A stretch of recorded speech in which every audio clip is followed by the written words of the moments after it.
Welcome everyone today to Voices of a Black Man. My name is CK James, and I'm the moderator and founder of the Voices of a Black Man. This platform was created to dispel stereotypes about a Black man. Stereotypes that say that they're unseen, which equals absent, or aggressive, which equals angry. Stereotypes that lump all Black men into one box when really Black men are just as diverse as any other man. The truth is, Black men are men who happen to be Black with their own dreams, aspirations, and experiences, and come from various backgrounds. In today's climate, I felt it was a great time to highlight the differences as well as commonalities that Black men have, and have a platform where they can just tell their own truth through their own lens. So today with me is Mr. Jimmie Davies. I have the pleasure of having the founder of Every.Black with me today to tell his story through his lens. Welcome today, Jimmie. Well, thank you. Thank you, Sharon. Thank you for having me. Appreciate it. Thank you for being here. You know, as we get going, this discussion, I'm so excited about this discussion. And again, I cannot hide the fact that I've known you for several years. You're not just a stranger that I'm interviewing. Right.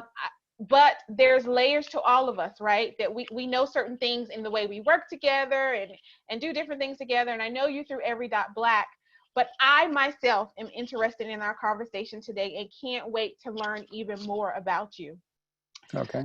Let's just jump right in, and let's start with kind of, where are you from? How did you grow up?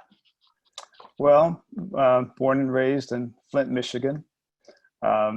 People hear about Flint now because of the water crisis. But at the time that I was growing up there, that wasn't the case.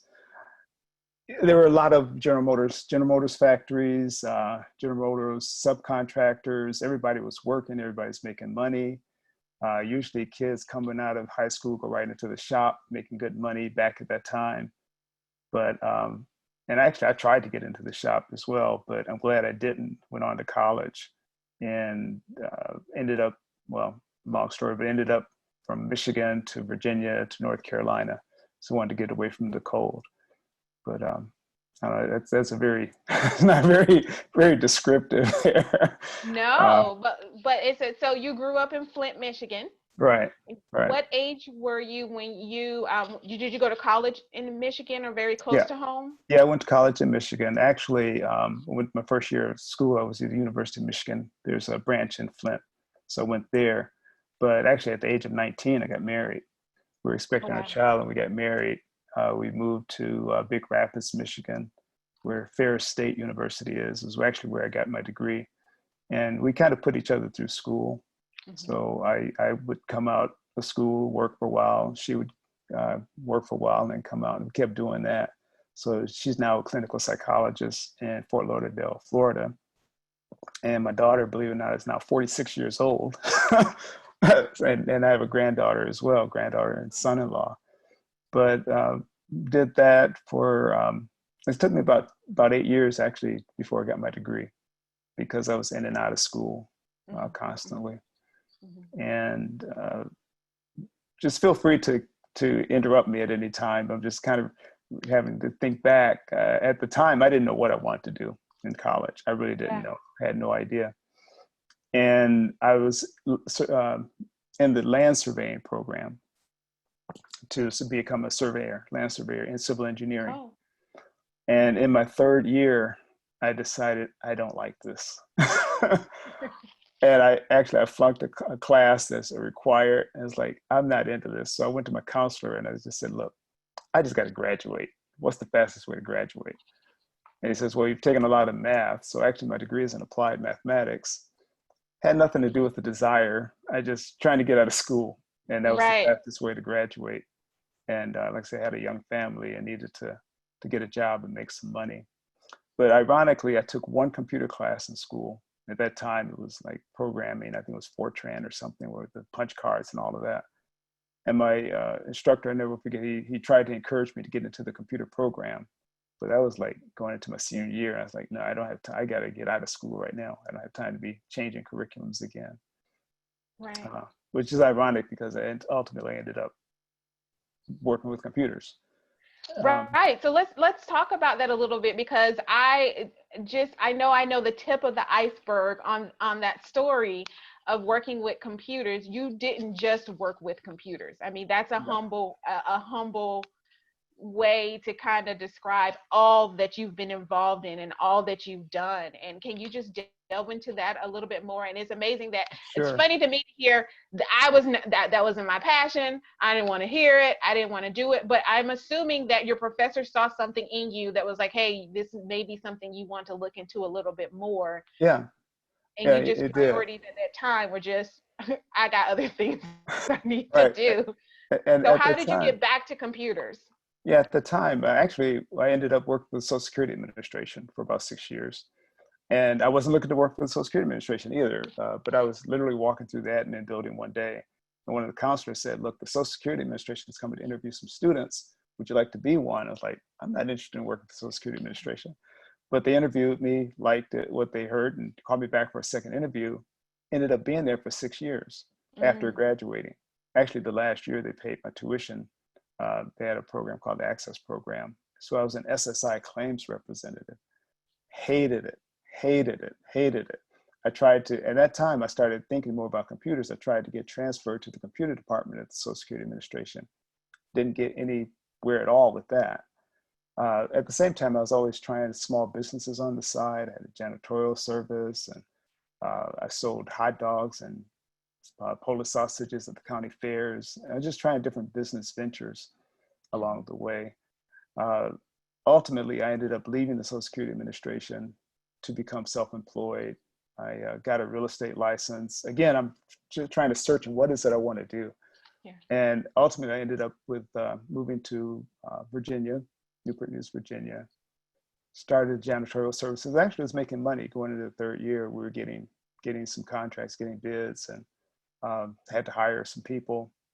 And that's when a friend introduced me to a computer, a Macintosh. And that time they hadn't been out that long. And I knew right then that I got to get into this.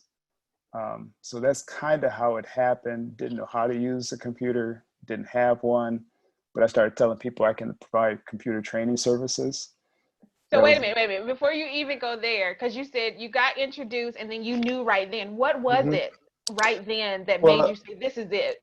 Well, then the computers were DOS. I don't remember that. But everything was, it wasn't graphical. So the Macintosh was the first computer I saw with a mouse, point and click, and icons. And I knew right away, I mean, literally knew, like, man, this is going to be the future. And that was like in the fall of '87, right? Wow. So in January of 1988, I'm literally telling people I can provide computer training services for you. I saw another company out of Virginia Beach that was providing DOS training, WordPerfect, DOS, things like that. And that's where I got the idea from. Even though, again, I didn't have a computer at the time. But what I did is I would get the books. I could afford the books. I'd buy the books, teach myself how to use them. And then I would go to you, we work on your computer, and I'm just going by what I've read in the books. And that's how I got started to provide computer training. And where did that lead you to? Well, that's what I was going to say. I mentioned earlier that I had some slides to share with you. Yeah, absolutely. This might be a good time to do that. I'm share my screen. Okay. But just move me along if I get stuck, because I get excited about this stuff. And I'm not going to share. Are you able to see that? Yes. Okay. Anyway, that's just a picture of the Macintosh at the time, the ones I started working on. This came out in '84, but I got into it like beginning of '88, end of '87, beginning of '88. So the first thing I did, I designed my own logo. That was my company, McMaster's Computer Training Service. And I started learning the software. Software was coming out like crazy at that time. And I learned all of the software by using it, reading the books, Illustrator, Photoshop. because it was coming out and no one knew how to use anything. No Mm. one. Quark Express, Wings was came out before Excel, uh, Microsoft Office, Microsoft Works, FileMaker, and ended up being a FileMaker developer for about 15 years. Started specializing in FileMaker. So anyway, let's start listing some of the software that I've used, and I know I've forgotten. I haven't listed everything, but to give you an idea of all the software that I was learning, because again, the demand was great. So I lived in Newport News, Virginia, down the lower right-hand corner. And I realized that no one knows how to use this. So I started doing workshops throughout the state of Virginia. I did a workshop in Virginia Beach, Richmond. I would go to Danville, Fredericksburg. And then I knew I was on to something.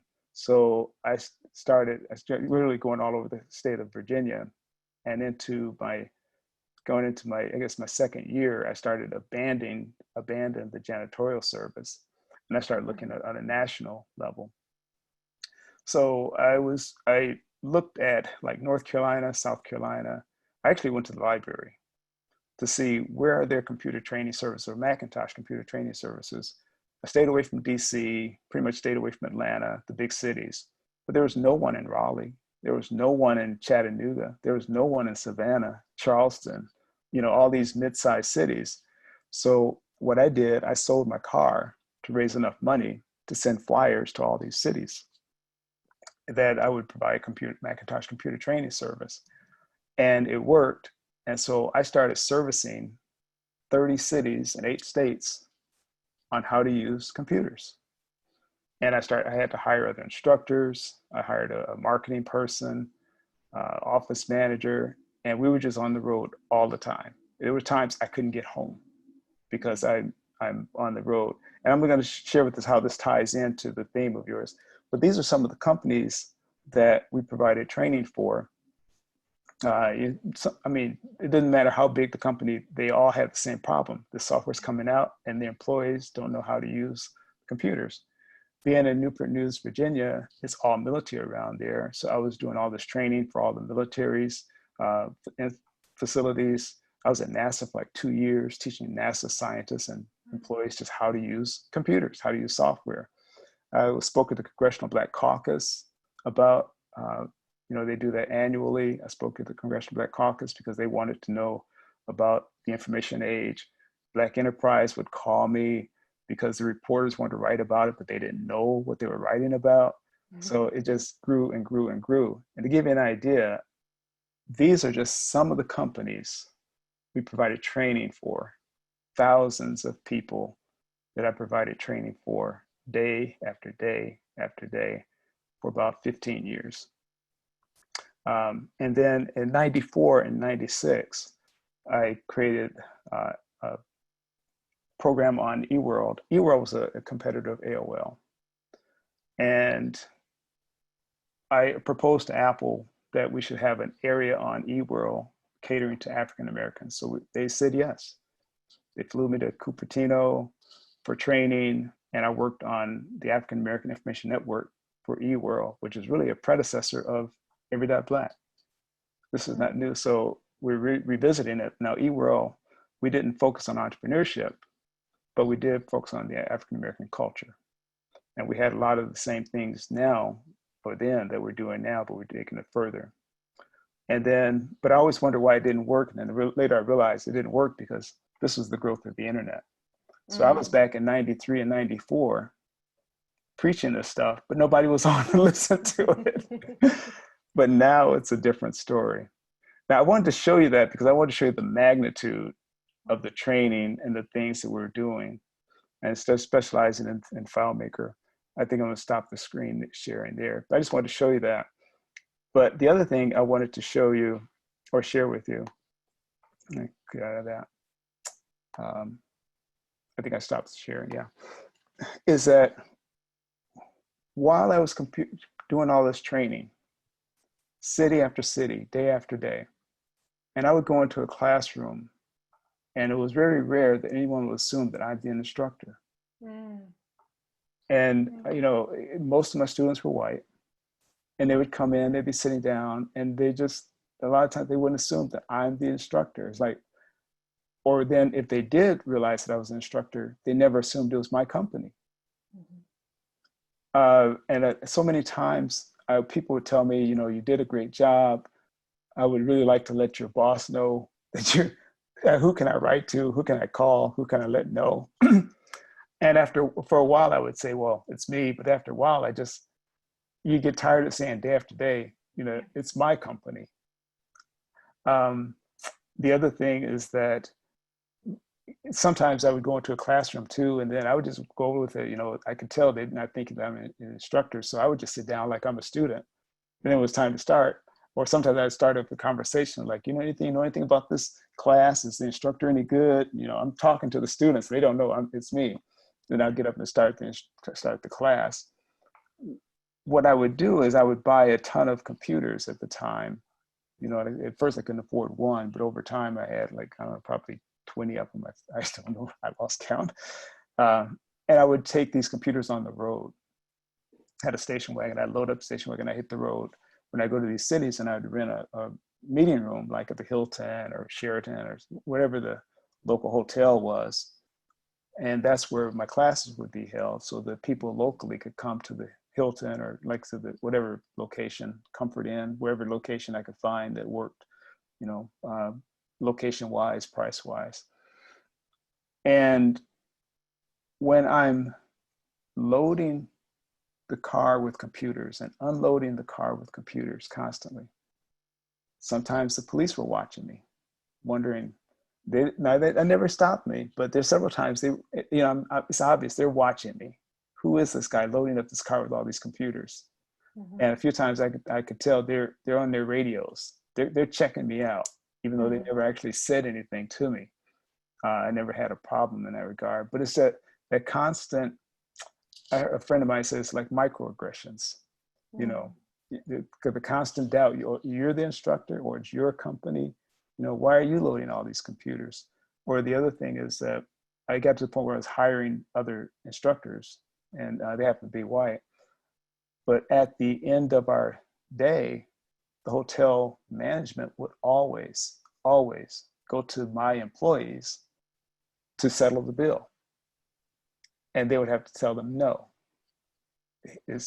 Jimmie is the one that you need to see to handle the bill. So, when I look back on it, you can't let those things stop you.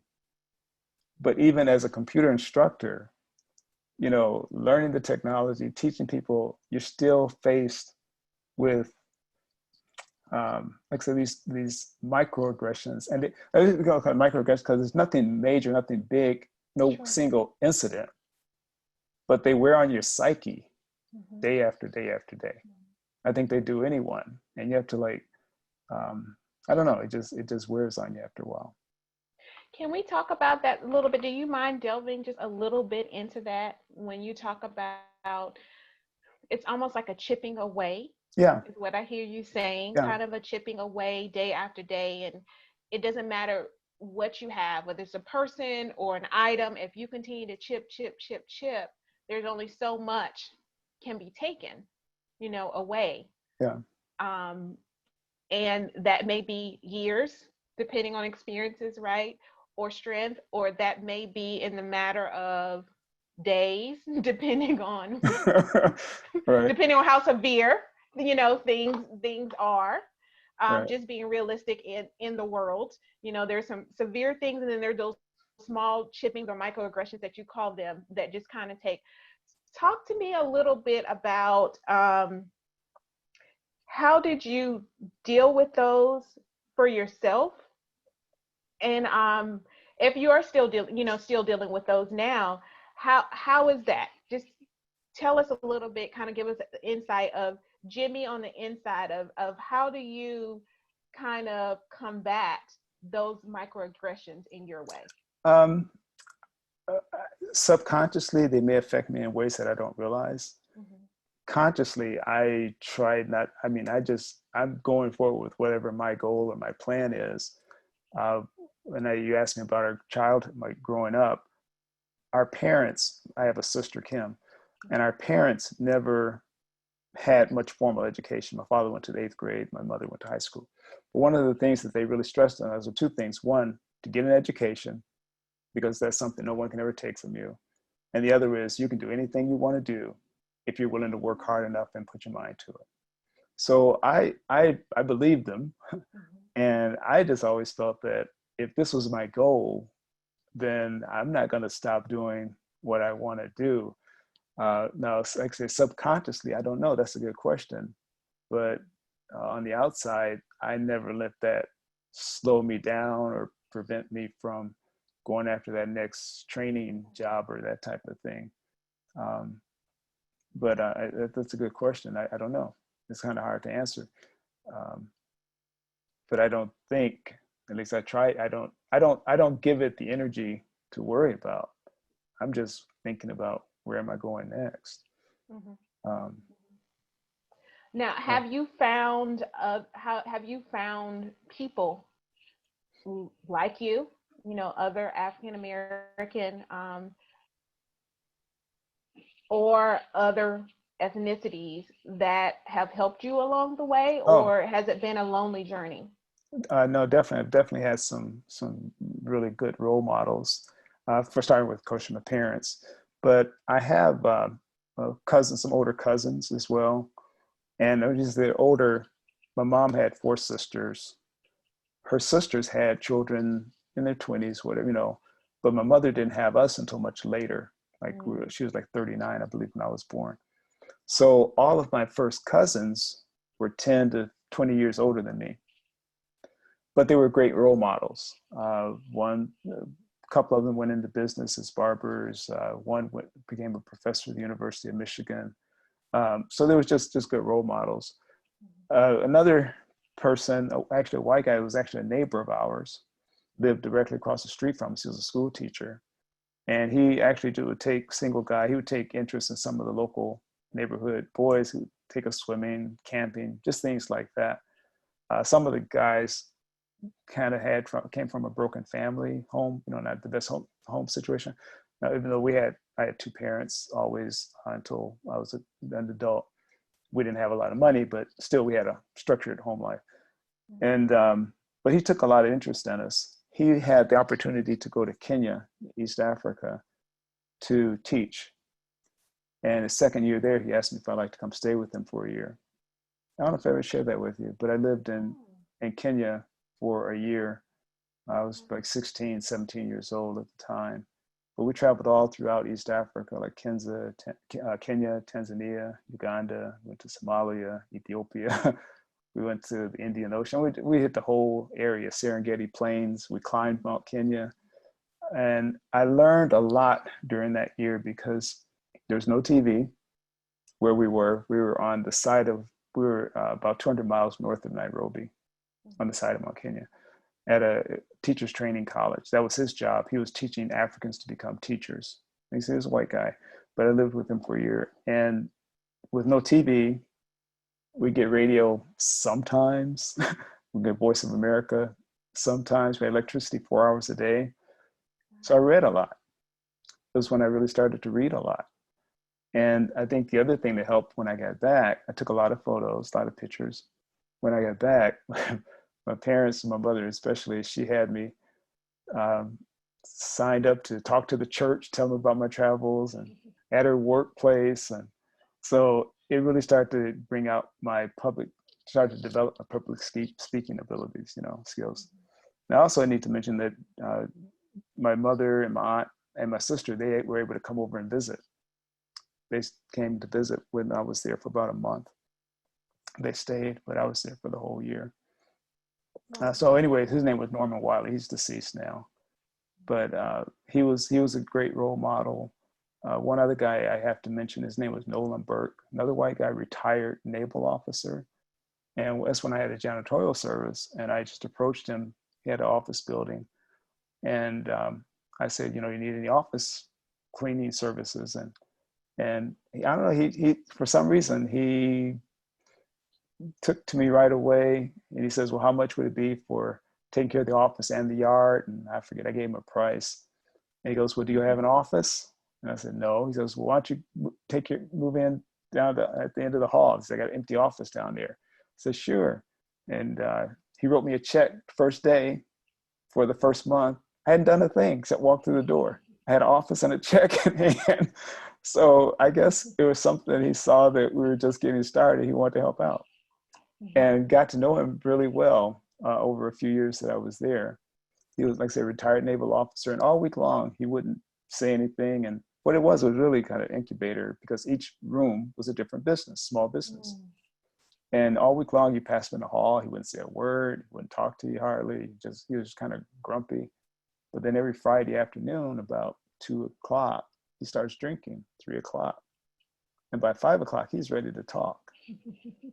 And so it's been just week after week, we would sit in his office and talk late into the night. And he would be telling me all the things that I was doing right with my business and all the things I was doing wrong with my business. And things that I didn't even realize he was aware of. But he's watching. And then once he drinks a little bit, it's on a Friday night, then he wants to talk. So I put him on my letterhead at the time that he was my business consultant, Nolan Burke. And anyway, that was just another great role model. And then I can't help but to mention the current ones I have. I think you always need a coach. Joe Dudley, Senior, and then Lafayette Jones. Both of them have been very instrumental in helping out.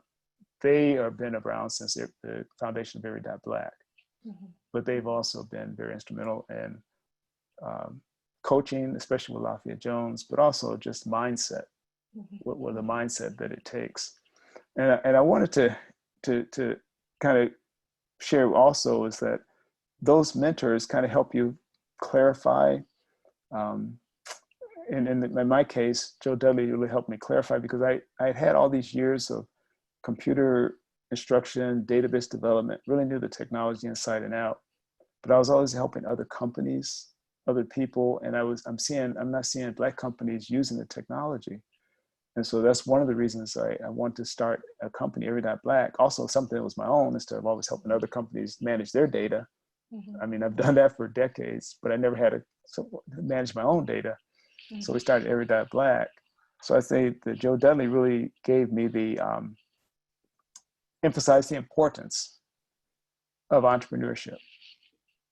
And with my background, decades of technology background, I just feel that there's no one on the planet better prepared to usher in this next revolution of entrepreneurship. You know, we're out of slavery, it's civil rights, but the next thing is entrepreneurship, economic equality. And that's why I wanted to show you all of the places that I provided computer training for, literally thousands of people at hundreds of companies. I lost track, and that's not even a complete list, because that list was formed. We were well into it when I started thinking, I need to create a list of the people I'm helping, and I've helped others since then. But it was literally, and every major corporation, every government facility you can probably think of, we've trained somebody there, whether I was there or they came to me at some point. Literally thousands of people. And I estimate about 5,000, but that's an estimate. Oh, wow. Oh, wow. That's a good estimate, though. If that's like an estimate, and you know, we usually shortchange ourselves. Yeah, I know. A lot when we estimate. Oh, my goodness. So let me go back to a few things that you said. Okay. So number one, no, I think it was great. It was great. I just want to highlight a couple of things that you said. Number one, you talked about mentors that you've had along the way. And I'm noticing that those mentors were not where you were, but where you were trying to go in a lot of ways. And some of them by happenstance, and some of them probably a little bit more, direct. I think that, how can I say this? None of the mentors that I had were in the computer field or tech field at all. So a lot of them, help to educate you on just general business. But at some point in each case, I would realize that how does that apply to the arena that I'm in? And sometimes it does, and sometimes it didn't, because sometimes maybe that's just not their field of expertise. But there's still things that you can learn. The general principles are still valuable to learn and to adopt. One other person that I should mention, his name was Henry Malcolm. And now that I'm thinking about it, all these people, like, man, all of the first ones are all gone. I've been around a little while. But Henry Malcolm and I became very close friends. And he also was a retired naval. He wasn't an officer in the Navy, he was retired. He was a black guy, retired Navy. And he was older. And he was someone that I could just always go to for personal advice. Because when you're being in business, it can take a real strain on your personal life if your partner is not on the same page, or if you're not on, the two of you not on an agreement, going out and trying this new venture. The money's not coming in, that type of thing. Why don't you get a job? So Henry Malcolm was someone that I could always call up and say, hey, he was always had a listening ear. He always had great advice for me. I guess the bottom line is that we all need mentors in some capacity that have our best interests at heart, because they give us a different viewpoint of things sometimes. Sometimes we need that. We can only see from our viewpoint. Sometimes they help us to see things from a different perspective that we need to take into account or take into consideration. So. Now, you mentioned before, and I totally agree with you. I always say that, when you're doing something, you're in the forest. So you're amongst the trees, so you can't see the whole forest. And mentors have usually been there before you, maybe not in the same field, but right. Overall, generally, they've been before you, and a lot of obstacles that you have, they've already overcome. And they can also see things in a broader view than you usually can as you're walking through it. Right. And so they actually help you to think about things differently, to analyze, and to get clarity in a lot of ways on a lot of things that are happening. So I do think that mentors are very important. Thank you for sharing your mentors with us today. Now, I know the story, but I would love for you to share the story, because I also know that Every.Black, yes, it came out of that, was it what did you call it? eWorld? eWorld, yeah. eWorld from Apple. Was that an Apple product? eWorld? It was an Apple. It was a competitor of AOL at the time. Back then it was, go ahead. Go ahead. No. I was going to say, back then it was AOL, there's Prodigy, CompuServe, all of these chat services were springing up. Gotcha. It was before the World Wide Web really took hold. That's when we got all of those CD discs in our mailbox all the time. That's right. Back at that time. Yeah. And actually, what really woke me up to the power of all of this, I went to a conference, oh gosh, this was quite a while ago, and there was a photographer there, and he was saying that he had an area on AOL, and he had like 7,000 people in his chat area, and that woke me up. So what these services would do, AOL, eWorld, all of them, they did not provide the expertise on photography, they would subcontract with people that were in that field. They just provided a platform to share the information, to organize the information. And so when I realized that, that's when I contacted AOL too. They didn't accept my proposal. They actually went with another group out of California, but then Apple did accept my proposal to have an area on eWorld catered just for our African Americans. We had things like, we had a Wednesday book discussion, we'd have guest speakers in, but then everything was mostly chat, you're typing. I don't think we even had voice or video. I know we didn't have video or anything back then, but some of the same things. We had a lot of resource information, like on HBCUs and anything that was going on in the news right now. So what's an HBCU? I know you're looking at me crazy, but for the broader audience, when you say HBCU, what is an HBCU? Historically Black College and University, I believe is what it stands for. Yeah. And actually, I've grown up in Michigan. I kind of envied people that were going to HBCUs, to the Black schools. I was in the marching band, and I said, we want to do what they're doing. And we were playing Philip Sousa and stuff like that, traditional marching songs. And And what were they playing? whatever was out for the hit of the day. And they're out dancing, and we wanted to do what they did, but of course we never Yeah. got to do that. We were the formal marching band. Wow. So let me ask you this. You started this network through Apple, but I know, and you said it's a precursor to Every Dot Black, and I want to get to what Every Dot Black is in a minute. Okay. But before we get there, I want to go backwards, because I know that technology did play a big part in that piece, but actually thinking about the network and thinking about having a place for Black people to go and be able to find out information goes deeper than just there at Apple. And so tell me a little bit about growing up, because you grew up during I'm going to call it an interesting time, is what I'll call it for right now. And I think it'll make sense once you start talking. Okay, well, I think I know where you're going with that, Yeah. And what that did for you to because I think that helped form some of that stuff then and this stuff now, just from conversations that we had. And I'm going off of conversations that we've had in the past, but trying to bring the audience kind of along with us as well. Okay, right. Yeah, I was share some of that. Sure. Yeah, I was like say, I don't know, 8, 9, 10 years old during the 60s.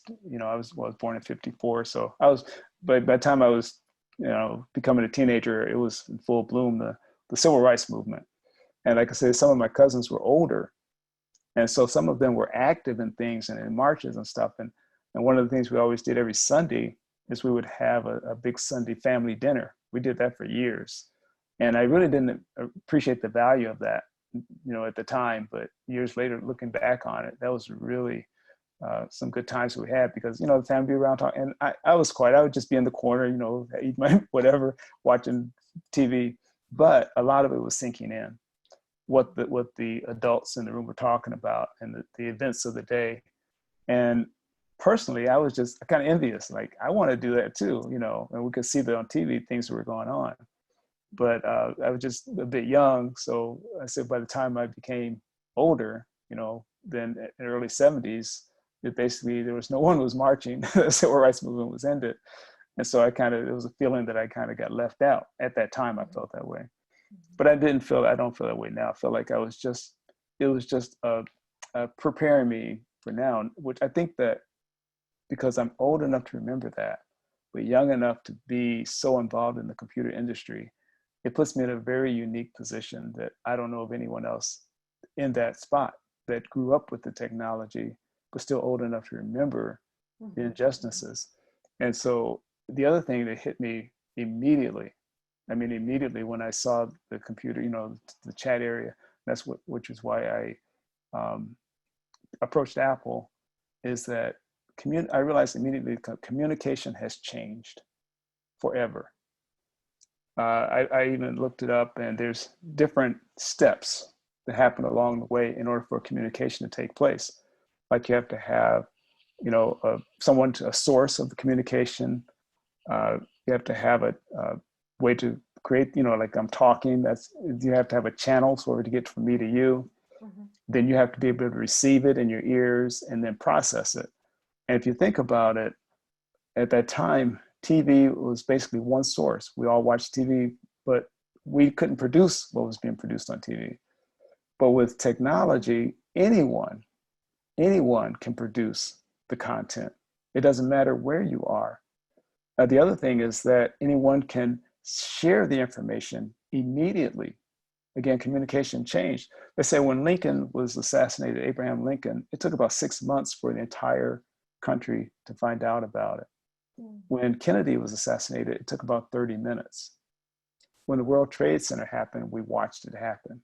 Communication is instant now, and it's in everyone's hands.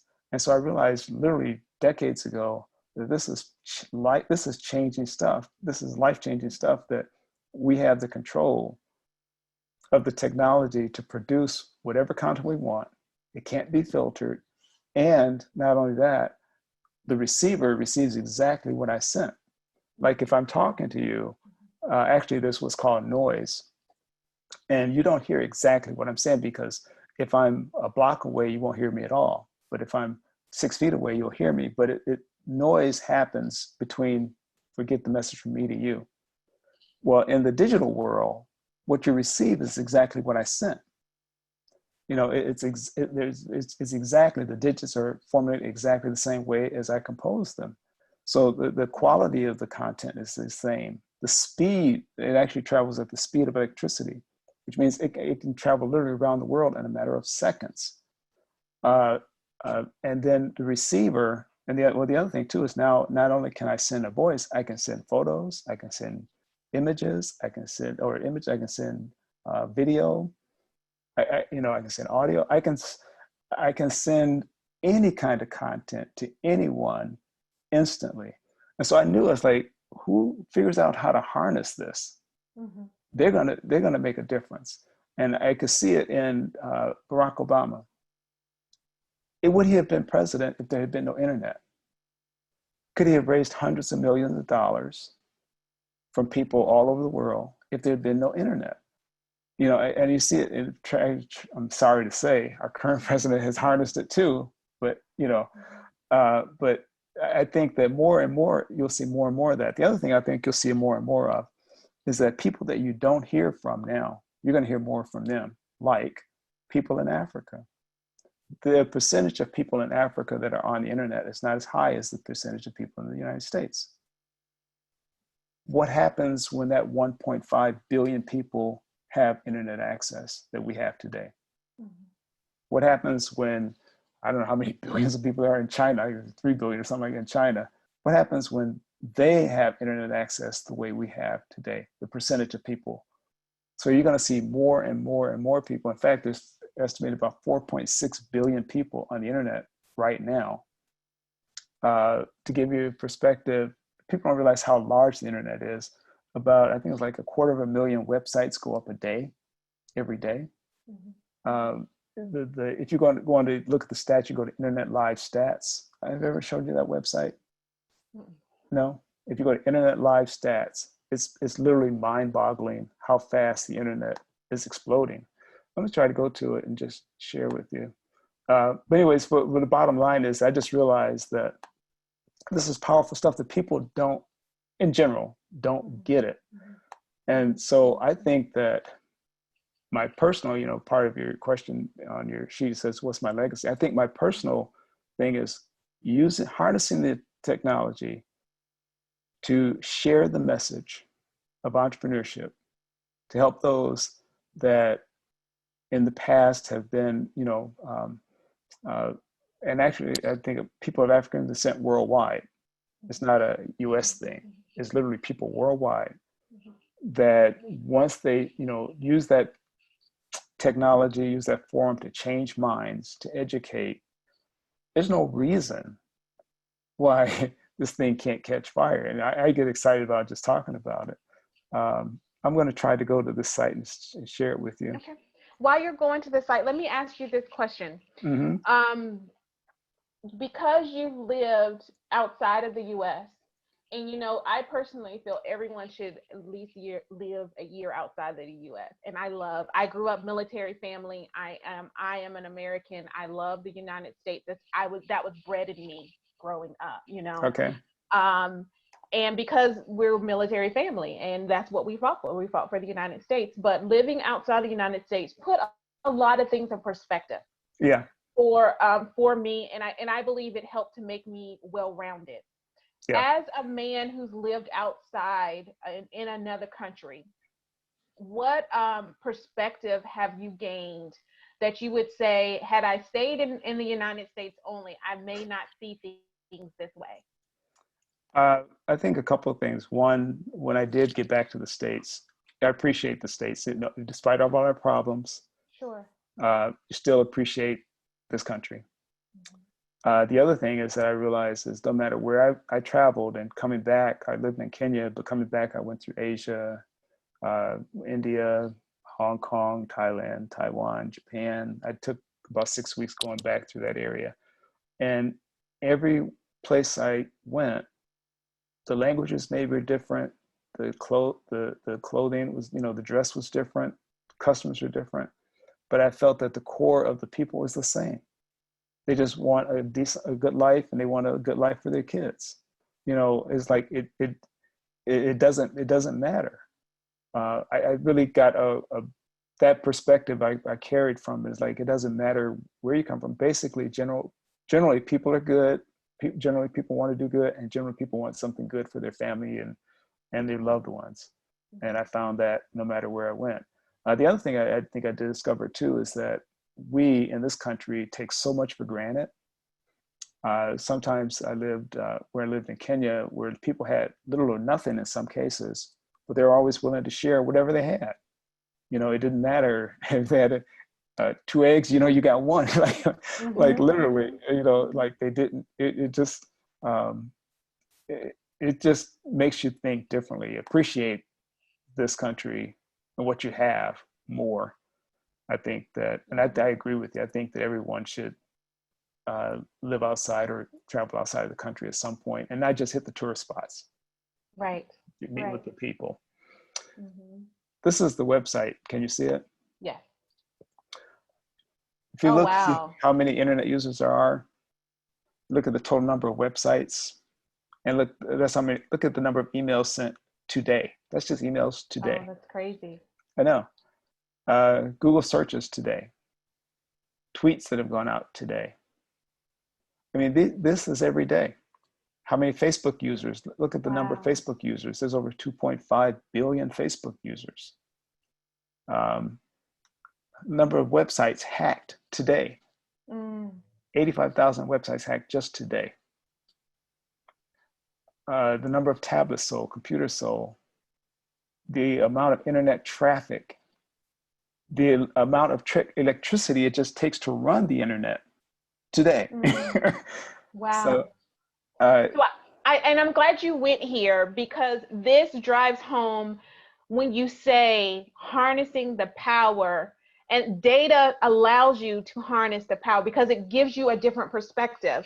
And I know some people may be watching, and it's really not about what they're thinking right now. It's really your platform today, but could have been like, well, why do we have to see these numbers? But the numbers don't lie, and they're black and white, and they just put things in such a bigger perspective than what you may even be thinking in your mind. Yeah. And I know that this is what you were saying when you said the e-world and AOL with the chat functions. Right. This is what caught your attention with the Mac, knowing that, wait a minute, this is the wave of the future. This is something totally different.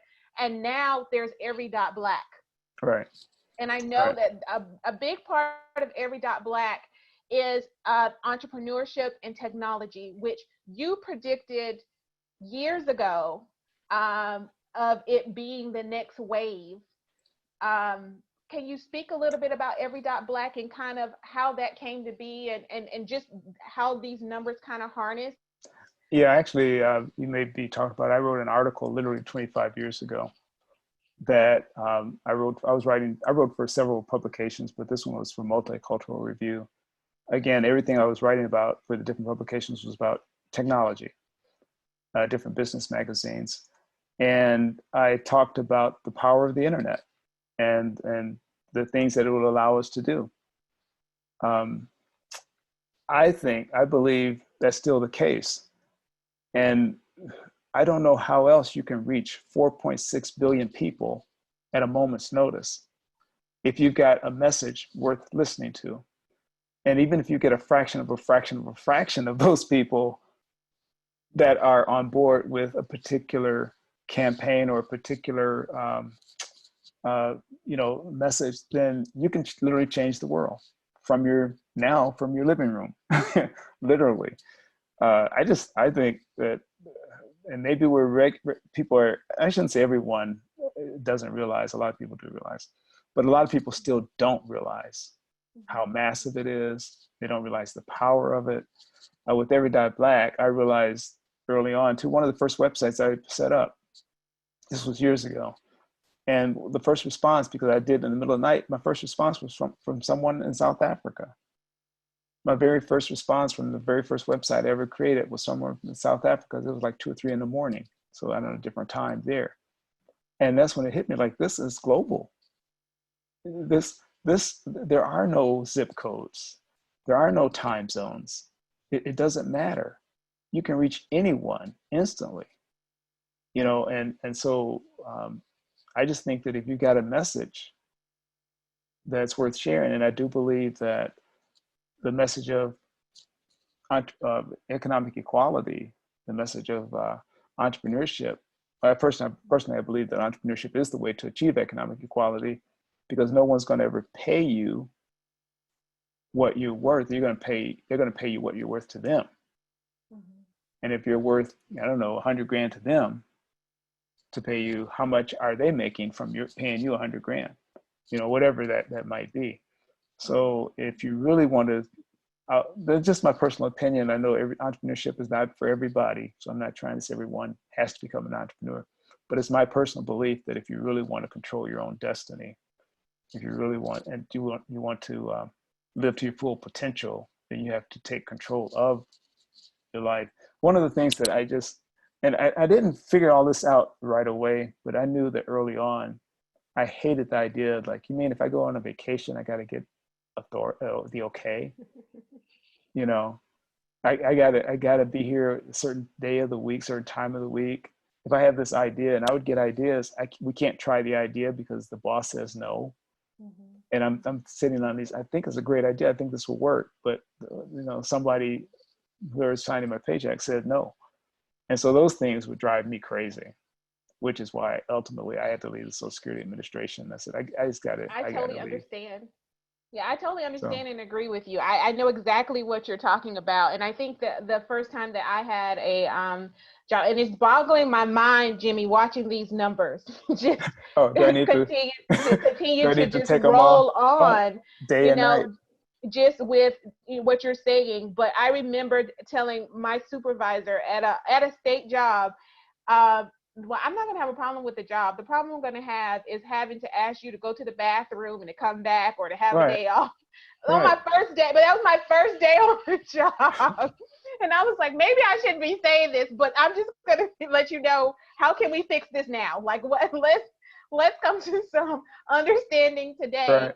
And clearly, I am not in a job right now. I'm in my own job, because some people are just cut out and made. But I do believe that everybody should at least have a side hustle, because every woman and every man should be able to make money when they need it, and not just be dependent on when someone wants to give it.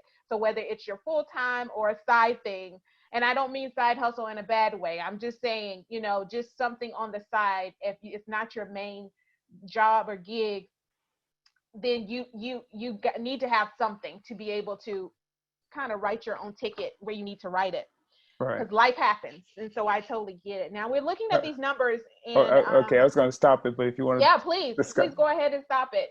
okay. Because I am baffled. I am like blown away. You've talked a lot, and I've heard you talk a lot about the opportunities and the amount of stuff that's there, and harnessing the power, but seeing it visually. And while you talked, those numbers just continue to Yeah. roll as you talked about its power.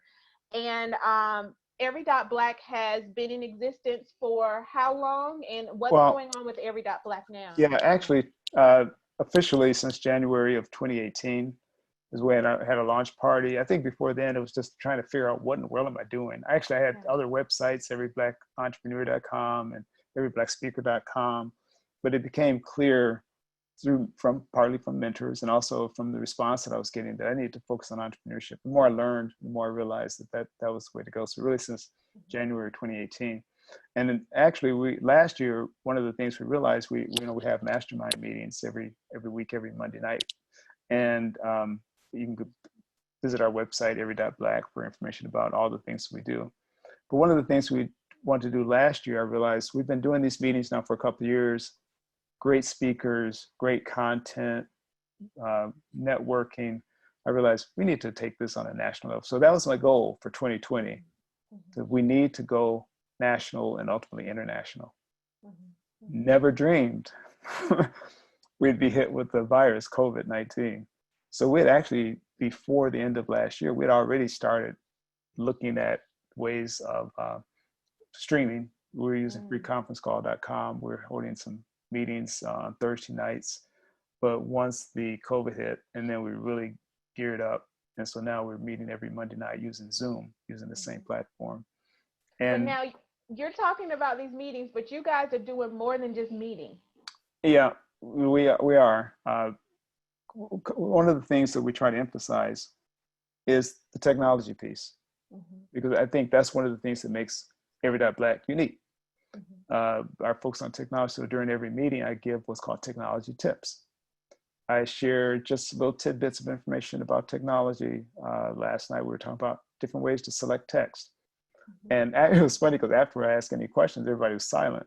But I heard from one of the people that were on the meeting last night, and they said, well, I had questions that I didn't want to be the one that seemed like I didn't know anything. She said, but I never knew you could do all of that stuff. And so I'm like, yeah, it's built into the software. People don't realize how much power is in the software.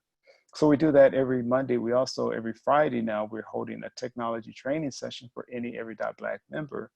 And we just, each week we look at another piece of technology. We're trying to prepare our membership for living in this virtual world, you know, and to survive and flourish in a virtual world. So we do that every Friday. Again, drawing on my background, technology, to do that. And the other thing is networking. The nice thing too is that surprisingly, you know, we started in North Carolina, but within literally weeks, most of the people now attending our mastermind meetings are not from North Carolina. We're reaching out to people all over the country, and literally actually in other countries. Well, we know we have some Canadian visitors, and I think from England or Germany. So we're getting people from around the world now being a part of our Monday night meetings. And the idea, again, at Every Black is we want to use technology to help people become successful entrepreneurs, basically. Using technology, using a global strategy of global networking. So the mastermind meetings are a big part of that, to bring them into the fold so they can find out what it's about. It doesn't cost anything to do that. Then once they become members, then they can actually join us every Friday for actual technology training. And then the other thing we do is we use the social media, whether it's social media or email blast, to inform our recipients about anything our members are doing. So if our members are doing something, we put it in there, we send it out to thousands of people. Again, using the technology to support and market our members. Again, everything is kind of centered around the technology. And again, we really positioned ourselves. I can't say it was a foresight that I see a virus, but I knew that the future was digital. And so that's where we've been heading for years. And then when it hit, it's like, we're already there. And things are really beginning to take off for us. So let's talk about some other technology ways. And the master meetings are powerful meetings. They're very powerful, and they're filled with a lot of different ways and techniques to engage people. It's not just one way or technique, including reading educational, entrepreneurship, business books, and then having people speak as well. But let me go to, you talked about the launch in 2018. You Right. did something spectacular and was able to pull off something that year that was absolutely 100% amazing. Do you know what I'm talking about? I'm assuming the radio, the podcast. Yes, Okay. absolutely. Yeah. That morphed. But can you talk a little bit about just understanding technology, understanding the need for globalization, how you've been able to rally people together, empower them, and then help them move and engage in a different way?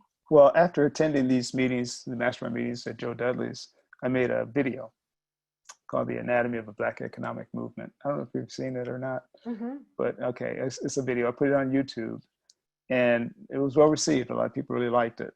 And actually, I wasn't even really considering making the video, except that I had a presentation at Dudley's. Dr. John Ray kept asking me for a copy, and I said, well, let me just turn it into something like a video, because if I just give you the PDF, there won't be any narration. You know, it won't be the same. So once I started building it, I started really getting into it, building a video. It's about 21 minutes long now. So I put it on the internet. People love it. Got a call from Bishop Michael Bates out of St. Louis, Missouri, who saw it on the internet. He loved the video about the importance of African Americans being entrepreneurs. And he asked me if I could do an interview. I said, sure. So I did one interview. One interview led to a second interview. That led to him giving me an hour a week radio show. So for an hour a week, end of 2017 now, Latasha Bescatti, she's a counselor here locally, and she and I, we did a radio show one day a week. After 3 months, I guess we delivered. After 3 months, he gave me 24 hours of radio time, free time. And so I started calling on the members to help produce content about entrepreneurship. And we had about, I think at the height, about 30, 35 members producing content, radio shows every Monday, all day, midnight to midnight. We produced radio shows about entrepreneurship. Some were about networking. Some were, one fellow, Sean Ingram, came out of prison, started his own business. So he had a show. We had 17 biblical principles of business. One show was on the history of Black entrepreneurs. One was on selling. One was on public relations. One was on accounting. One was on legal issues. Get the idea. So all of the shows, one was on the healthy entrepreneur. All of these shows were revolved around entrepreneurship. After a year and a half of that, we produced over 1,800 episodes about entrepreneurship. And when looking back on it, like, we were maniacs creating this content. But we realized too, it's like, how can we monetize this? And that's when we started looking at the podcasting. The more I looked into podcasting, I realized podcasting utilizes everything I already knew. I've been training on the software for decades, and there was nothing new in there that I hadn't done before. So I felt it was a perfect fit. We settled in on one platform called Patreon, because Patreon, a lot of people think of podcasting as just audio, but Patreon allows you to upload or to share any type of digital content, audio, video, links, images. If it's digital, we can get it on Patreon. Live streaming, surveys and polls, text, all of that you can put on a podcast. So we just felt it was a perfect fit. So we started moving all of our content over to our podcast. And the more we do it, I really like it. I think we're looking at ways to even ramp that up. We're having more live shows, starting with you and Derek. And we've got another one that's going to be coming on with Fred Foreman. So we're going to have some other live shows, basically creating our own network. Again, using the technology, working with the members to produce their own shows about the things that they care about. Yeah. So I'm excited about it. I want to highlight, though, going back to the radio show, it's not like you had the knowledge, or the people you were bringing on had the knowledge of how to go about kind of producing these radios. They were entrepreneurs who had a passion for educating, maybe having a desire to have their own radio show. And some may know a little bit more than others, depending on what their business was about. Right. But it was something, what I hear, I want to tie it into when you said, I read books and learned about computers, and then I said, I can fix your computer. It was that same thing was happening with radio, but pulling knowledge that you already had and then learning about the stuff in radio. And then the same thing was happening in podcasts, pulling knowledge that you already had and then kind of learning more things as you went along. You didn't let not having the experience, not ever doing it before, stop you or say, oh, we absolutely can't do 24 hours on a channel. You know? Yeah. It was more of, we're just going to figure out how this is going to happen and make it happen. I never, and I don't know if it's a good thing or a bad thing, but part of my personality, I've never had a fear of failing. You know, if I get an idea, like, I'll try it. I figure if it doesn't work, it doesn't work, but at least I've learned something. And I think partly I have to credit my parents, because they always tell us, well, we can do anything that we want. You know, anything we can imagine, we can do if we're willing to work hard enough to do it. So I've found that once you start anything, doors open that you can't see before you start. It's like, but you have to start. And the journey will reveal other opportunities that if you don't begin, you just won't know about. So yeah, the time on the air on radio was offered to us. So I realized, like, I can't say no to that. Who's going to offer me free time on a radio network like Yeah. this It's the again. open door. Yeah, so you gotta figure it out. And Mm-hmm. even when we moved over to podcasting, like I said, the more I looked at it, I'm like, this is already, I already know this stuff, but it's not that difficult. And so it was just kind of a no-brainer to go on. But yeah, I've never let the fear of the unknown stop me from venturing out. What about Even obstacles? Has there been oh, any obstacles, just during your life? How do you encounter those? How do you tackle those? Because you don't seem like a man that just turns around from the mm, obstacle. And we know that in life, there's a lot of obstacles, some that we put ourselves, some that are legislated, some that are just happens because of whoever. And some we fixate in our mind as well. yeah, I think everyone has obstacles. Mm-hmm. I think also, just my personal belief, as you get older, you realize that this too shall pass. So things Mm, that I would stress out about when I was like 20 or 25, I mean, just give it a little time, yeah. that type of thing. But there's been obstacles. I think one of my worst years in my life, probably the worst year, was when I turned 40 years old. And the reason that was I had all of these things envisioned what were going to happen by the time I'm 40. And I remember spending my 40th birthday. I was in Charleston, South Carolina, studied all night to teach a class on Aldous persuasion. I remember the program that I didn't know before I taught. Learned it that night, taught it the next day. Wow. But that's the other thing too. Once you start learning all the software, you realize you learn one package and you start to see the patterns. It's like learning a language. You learn one language, and it's easier to learn the next language. Same thing, you learn one software package and you can start to see the patterns in the next.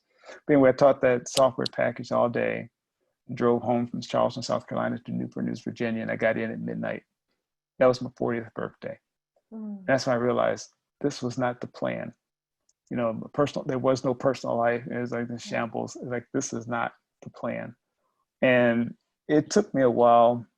Well, I'll share this too. Growing up, we were always in church. No choice. Mhm, Sunday, mhm, you're in church. mhm, And I said, when I get enough, I'm done with this. And mhm. so for years, I didn't go, but uh, well, it wasn't even like, I wouldn't even call myself a Christian at that time. But one of my cousins said, life beats you up enough, you'll come around. And that happened to me when, like I Mm, said, that year, 40th year, I started rethinking about me. Why are things not in place for me? I mhm, realized I need to work on me. mhm, And that's when I started, like, going back to church. I would say I need to learn more. I need to change.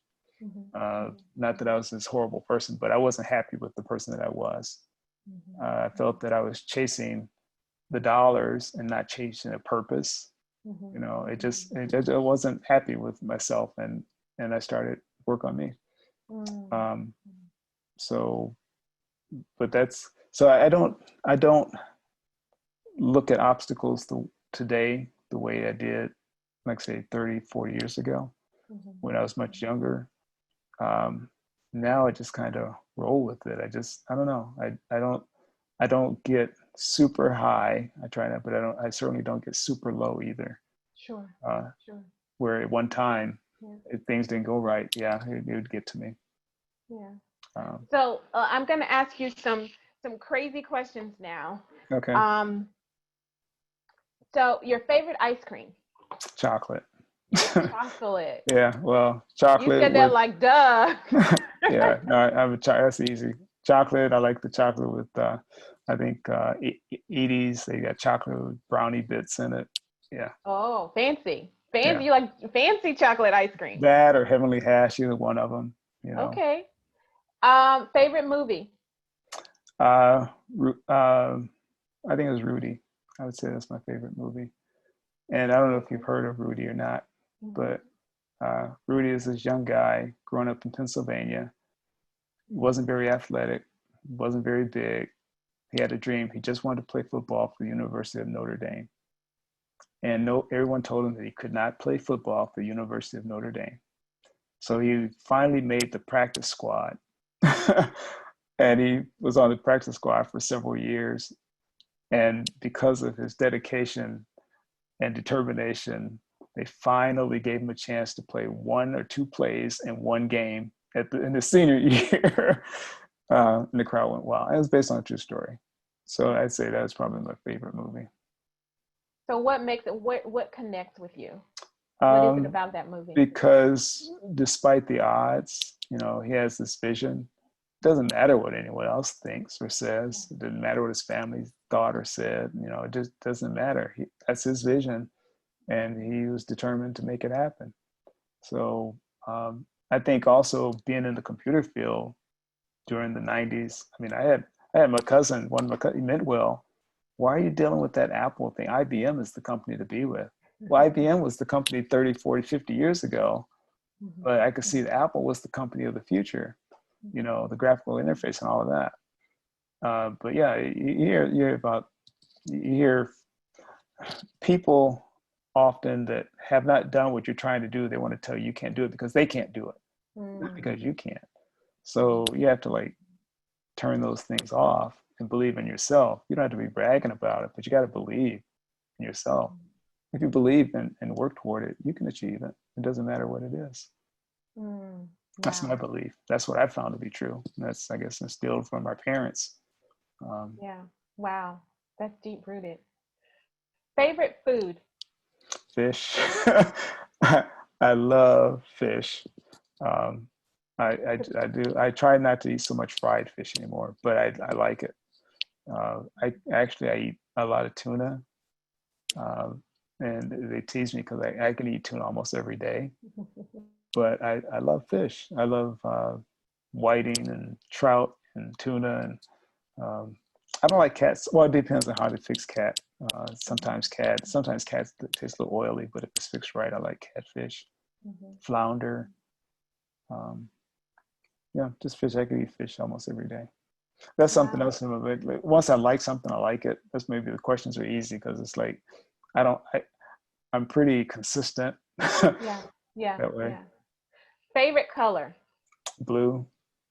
I got to go with blue. Oh, you know why? That's my fraternity. Well, you got to tell everybody else why. I know why, but well, I'm a member of Phi Beta Sigma fraternity, and you're my Zeta Phi Beta sorority sister. I am. And so royal blue and pure white are colors, but blue was my color before I became. So maybe that had something to do with me wanting to be a Sigma. I don't know, but definitely blue. Yeah. Wow.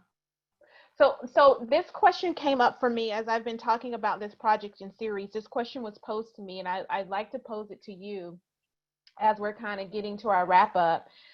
What would you say, what are some things that as a Black man you do that people find shocking, that you feel like everybody else does this? It shouldn't be a shock that I do it too.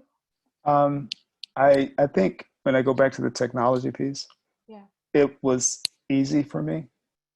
Not just the analytical stuff, the math, the technology. I don't know why, the chess, music, those analytical skills were always my strong point.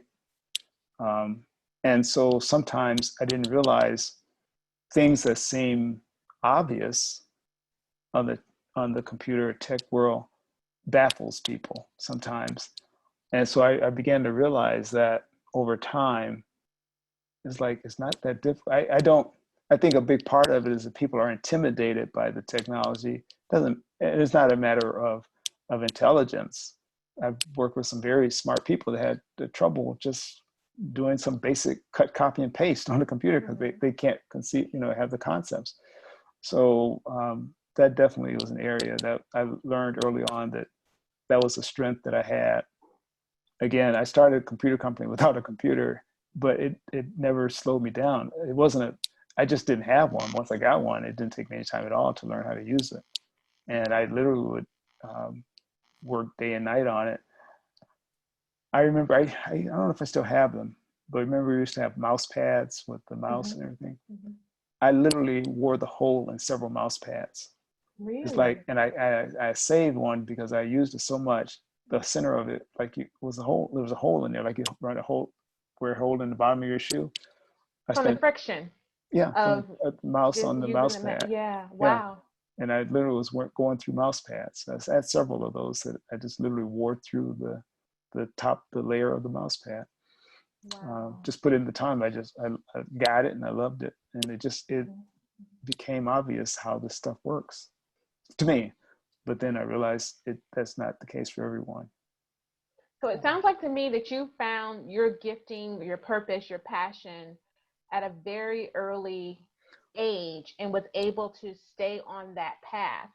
And I'm not saying that you didn't try other things to get there, but once it clicked for you, Yeah, you were fine with this is my lane, this is my path, and this is where I'm going to develop my life. definitely I knew that, but I didn't fully understand what I would be doing with it to help other people. I Gotcha. just knew I loved the technology.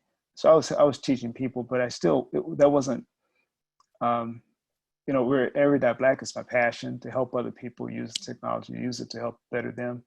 That wasn't the case. I was just, they paying me a lot of money. I had to go from city to city to city.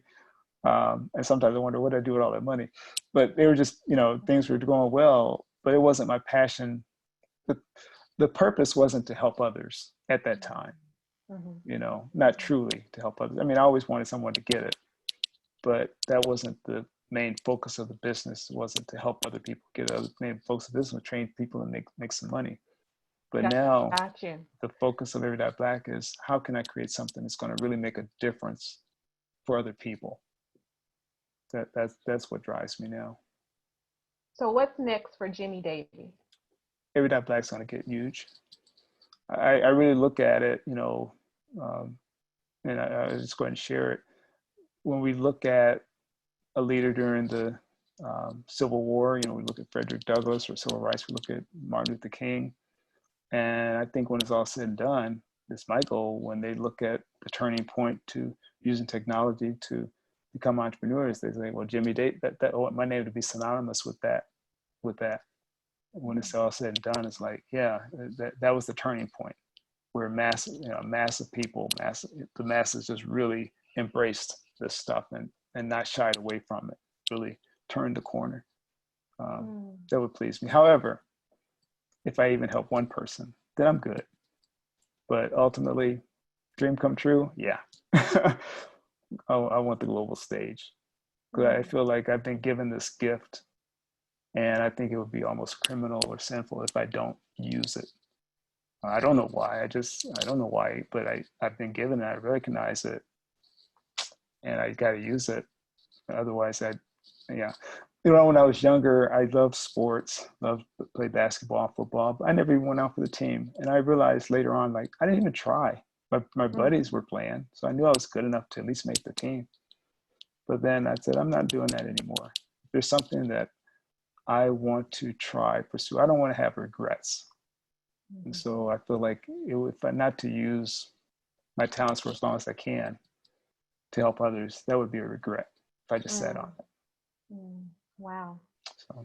Wow. So we're coming to the end, and I want to give you a time to just share anything that's on your heart, on your mind, anything that you feel like you've not been able to say, you've not been heard on, or you want society to know, or just to a group directly. It's up to you. Whatever your message is, and to whoever you want it to go to. I want to give you this time now as we're closing. Um, that's a good question. I think that, I have a saying that when there's change, there's opportunity. And since change is constant, there's always opportunity. And I really believe that right now, during this COVID pandemic, the opportunities are endless. They really are. You just may have to adapt, refocus, but don't worry. Don't look back on what you're losing. Look forward, I should say, look forward on what you have to gain from this right now. Stay safe, and I don't wish ill on anyone. People are dying every day from this, but at the same time, because there are changes, some people are doing very well because they're adapting, and some people are not. And I hope everybody can figure out a way to be one of the ones that's doing well, coming out on the better end of this. because it will end one day. This too shall pass. But right now, it's just it's turning everything upside down. Don't I don't I don't regret what's lost. I'm looking forward to what's to gain. I figure I just have this thing. When you start looking back, you start getting old. You start looking back on what you had or what you did. But as long as you keep your focus on the future, then you'll stay young at heart. So I just try to look forward. I'm going forward. I figure history will take care of itself. When it's all said and done, I don't have to worry about writing history. I just want to make some. So going forward allows you to make the history Yeah. rather than looking back and worrying about what's going to be written in history. Moving forward allows the history to be written. Yeah, let's make some history. Let's make some history. Mr. Jimmie Davies, I have enjoyed our time together. I am so honored to have this discussion with you. Thank you for being a part of the Voices of a Black Man. Well, thank you. Thank Appreciate you for it. telling your story through your lens. You know, the truth is, to everyone that's out there that's watching, thank you for watching today's session in this series with Jimmie Davies. You know, I'm reminded of a quote from James Baldwin. Simple. We can agree and still love each other. We can disagree and still love each other, unless your disagreement is rooted in my oppression and denial of my humanity and right to exist. You know, I say that because if we meet each other at the human level first and get to learn those things about each other, such as favorite food, movies. I know a lot of people were wondering, why is she asking these outrageous questions and what do they have to do with anything? It's about finding commonality first, because we can always see differences first. But if we take the time to look for commonality first, you just might find a friend, an advisor, a mentor, just someone in your life that loves you for you. Thank you so much for tuning into the Voices of a Black Man. I am CK James, and until next time, we can share with you the information. What you do with it and the actions you take, that's up to you. Take care. Thank you.